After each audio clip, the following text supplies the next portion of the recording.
Lots of people down through history have claimed to be prophets. There are people in the world today who claim to be prophets, but their messages contradict each other, so they can't all be speaking for God. This means that we have to examine their messages to see who's really speaking for God. And there are three main possibilities we have to consider. First, the person might be getting revelations from his own mind. He might be deliberately inventing revelations, or he might be insane. But it's clear that some so-called revelations have a purely human origin. Second, the person might be getting revelations from demonic sources. He's actually receiving revelations. These revelations just don't come from God. They come from somewhere else. Third, someone who claims to be a prophet may genuinely be receiving revelations from God, in which case we should believe him. So it's important to examine Muhammad's claims in light of these three possibilities. Did his revelations come from his own mind? Did they come from demons? Did they come from God? Let's think about the evidence. When we ask ourselves what evidence there is that Muhammad was getting his revelations from his own mind, we find that Islam really seems like a religion that came from the mind of a 7th century Arabian caravan trader, because Islam is basically a collection of teachings and practices that were present in Arabia during Muhammad's time. Jewish monotheism had spread into many communities in Arabia, along with biblical and non-biblical stories about Adam, Noah, Abraham, Moses, and David. Teachings about Jesus and Mary that were popular in certain Christian cults were being taught in Arabia. Things like Jesus speaking at birth, Jesus giving life to clay birds, Mary giving birth under a palm tree, and so on. The Sabians, who are mentioned in the Quran, prayed at all 5 of the times Muslims pray during their daily prayers, and they recited a creed, La ilaha illallah. Muslims recite this creed today. Many of the polytheists of Arabia performed ablutions. These are ceremonial washings.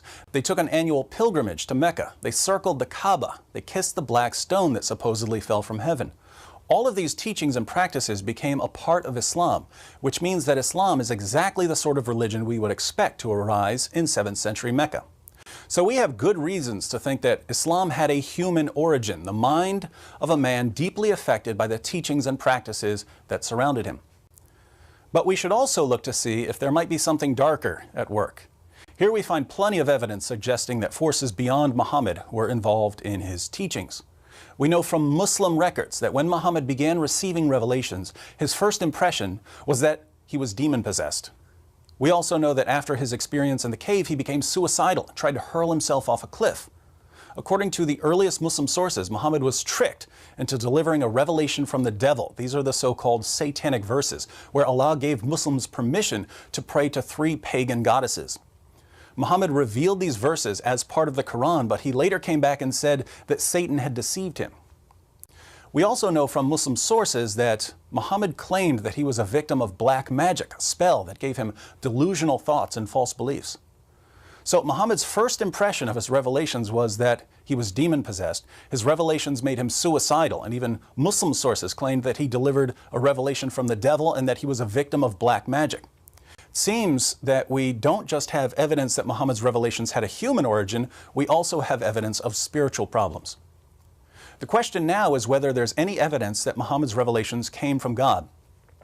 Now, the Quran offers 2 main arguments for Muhammad's status as a prophet. The first is what I call the argument from literary excellence. The claim here, which we find over and over again in the Quran, is that the Quran is so wonderfully written, it must be from God. So Muhammad's main argument is that the poetry he was delivering was so wonderful, it could only come from God.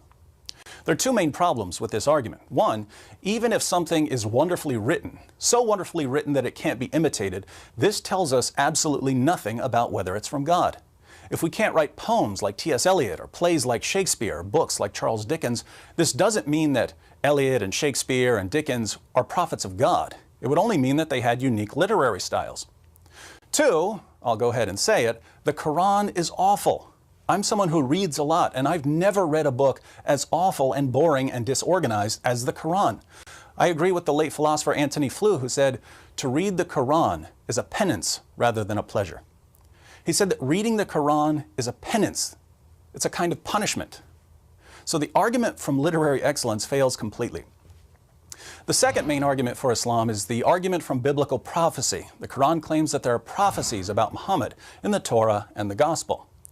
What's the problem here? Well, according to both the Torah and the Gospel, Muhammad was a false prophet. The criteria for a true prophet laid down in both the Torah and the Gospel rule out Muhammad, so we can't even take this argument seriously. Other arguments for Islam are even weaker, which means we have no good evidence that Muhammad's revelations come from God. But we do have good reasons to think that at least some of his revelations had a purely human origin and that others may even be demonic. We can only conclude that Muhammad was a false prophet and that anyone who wants to follow the truth will have to look somewhere other than Islam.